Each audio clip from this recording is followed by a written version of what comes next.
and I'm a professor of neurobiology and ophthalmology at Stanford School of Medicine. Today we are discussing mental training and visualization.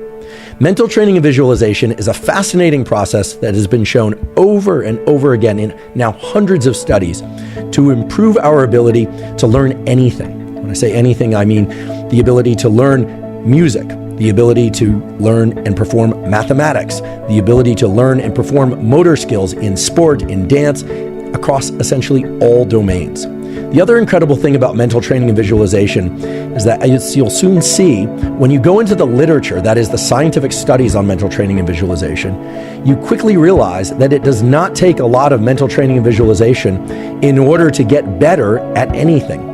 However, that mental training and visualization has to be performed in a very specific way. And today we will discuss exactly how to do mental training and visualization in the specific ways that allow it to complement the actual performance of a motor or cognitive skill to allow you to learn more quickly and to consolidate, that is, to keep that information in mind and body so that you can perform those cognitive tasks, music tasks, motor tasks, etc., for long periods of time without ever forgetting how to do them.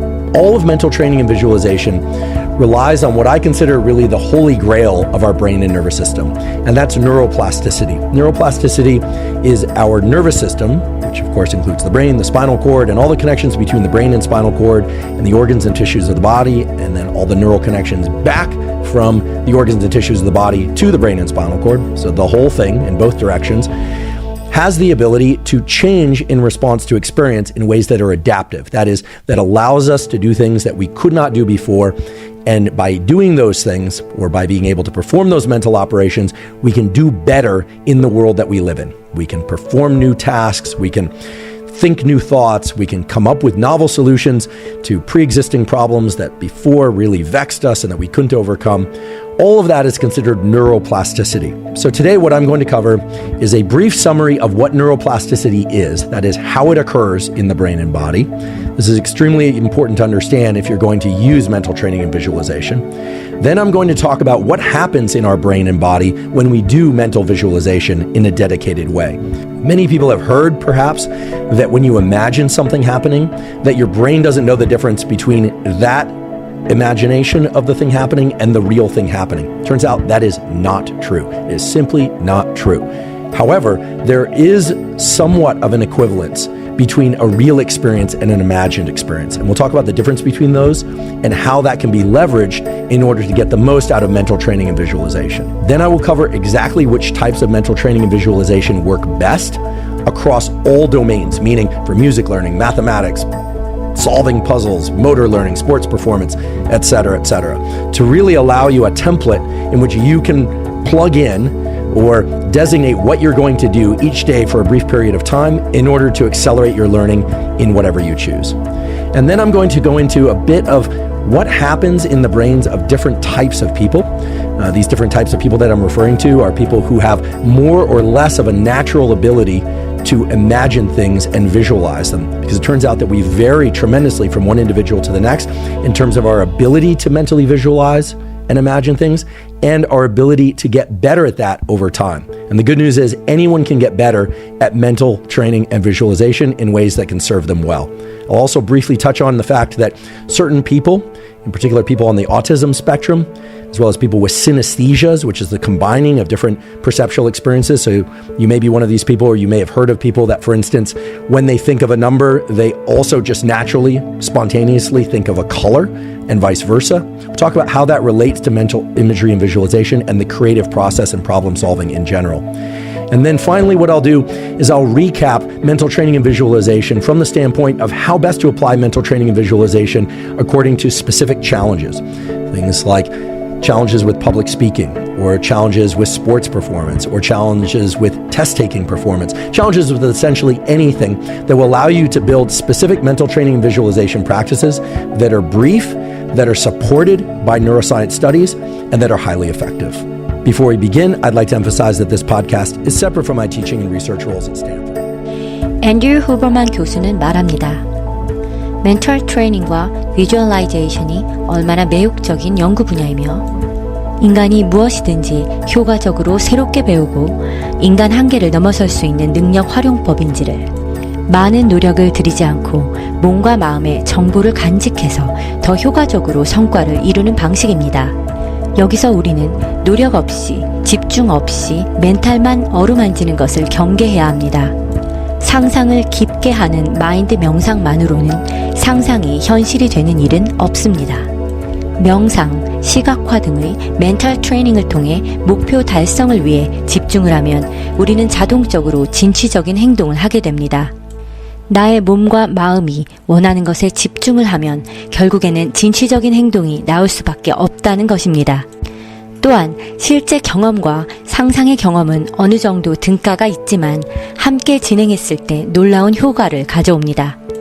우리는 그것을 인간 한계를 극복하고 잠재의식을 활용하는 초월적인 힘으로 부를 수도 있겠습니다. 분명한 것은 적은 노력과 집중력을 통해 더 큰 결과를 이룰 수 있는 효과적인 방법이라는 것입니다.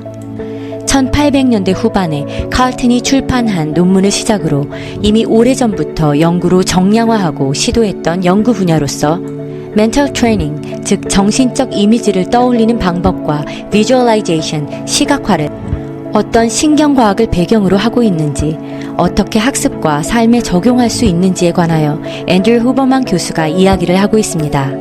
멘탈 트레이닝과 비주얼라이제이션은 과학적인 근거를 바탕으로 꾸준히 연구되어 온 분야입니다.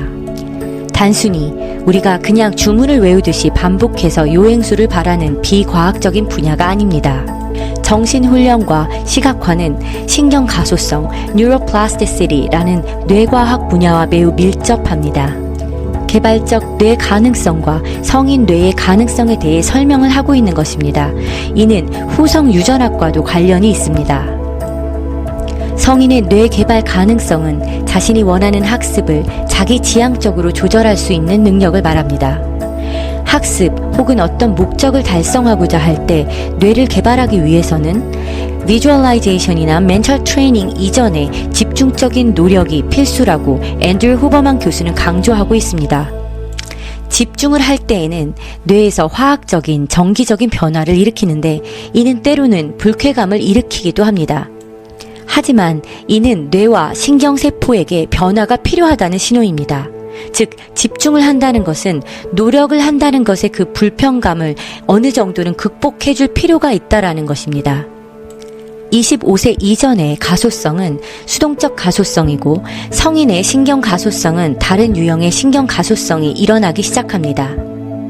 수동적인 시기를 벗어나는 청소년기쯤부터 수동적 신경 가소성은 점차 줄어들기 시작합니다.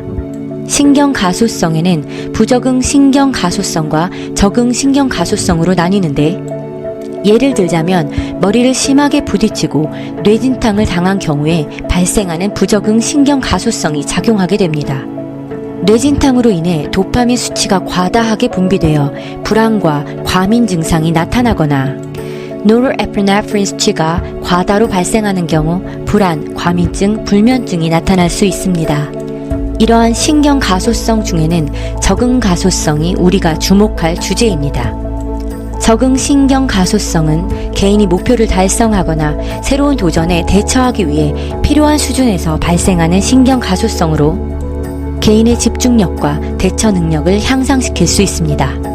자기 주도적 적응 가소성은 개인이 자신의 감정, 행동, 인지, 생리적인 반응 등을 조절하고 규제하는 능력을 말하며, 이는 개인의 경험, 문제 해결 능력, 자기 효능감, 동기 등의 영향을 받습니다.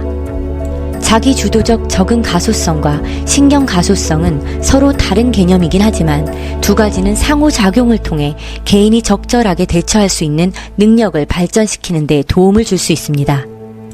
자기 주도적 적응 가소성은 청소년기부터 시작됩니다. 특정 변화를 지시할 수 있는 자기 주도적 적응 가소성은 인지학습, 운동의 학습, 스포츠 댄스 등에 지시하고 활용을 할 수 있습니다. 14세에서 90세까지는 성인의 가소성, 자기 주도적 가소성이 발생합니다. 정확히 말하면 배우고자 하는 것이 무엇인지 결정하기 시작할 수 있는 시기가 자기 주도적 적응 가소성이 시작하는 것입니다. 자기 주도적 적응 가소성의 필요 구성 요소는 두 가지가 있습니다. 첫 번째, 배우려고 집중하는 것입니다. 당신은 배우려고 하는 것에 집중을 해야 합니다. 그것은 동요와 좌절을 동반합니다. 이는 일이 제대로 진행되어 가고 있다는 의미입니다. 동요와 좌절은 특정 화학 물질, 특히 노르에피네프린과 에피네프린 그리고 아드레날린을 생성하는 뇌와 신체의 방출을 반영합니다. 바로 그 화학 물질들이 뇌에 필요한 것입니다. 뇌와 신체에 불편함이 고조된 수준의 화학 물질들. 대부분의 사람들이 좋아하지 않고 뒤로 물러나는 경향이 있는 정확히 그 화학 물질들을 신경화학적 환경이 신경세포에 신호를 보내는 것입니다. 즉, 노력을 통해 적정 부분의 한계를 이겨낼 때 이러한 화학물질이 뇌에 작용을 해서 습관화가 되고 그 습관화는 우리의 뇌를 변화시켜 효율적인 성취로 이끌어줍니다. 두 번째는 수면입니다. 뉴런 사이의 연결은 특히 수면 중에 많이 발생합니다. 집중력을 발휘한 첫날 무엇인가를 배우려고 노력을 하고 시도한 후에 그 다음에는 수동적인 발달 가소성에 좋은 수면이 필요합니다. 간단하게 말하면 집중된 주의를 기울여야 하고 잠을 자야만 합니다. 여러 연구 결과들에 의하면 특히 훈련 후에 첫날 밤에 잠을 자야만 합니다. 두 번째 밤, 세 번째 밤 효과라는 것이 밝혀졌기 때문입니다. 잠을 자면 신경 가소성 사건, 즉 시냅스라고 하는 연결의 재정렬과 우리가 자아라고 부르는 것을 반영하는 신경회로, 여전히 이상적으로 발생하는 자기주도적 적응 가소성이라고 부르는 것입니다. 이러한 신경회로에서 발생하는 변화를 뇌는 배우게 됩니다. 앤드류 후버만 교수가 말하는 신경 가소성을 통한 멘탈 트레이닝과 비주얼라이제이션, 정신 수련과 시각화에 대해 어떤 연구이고 필수 구성 요소가 무엇인지를 알아봤습니다.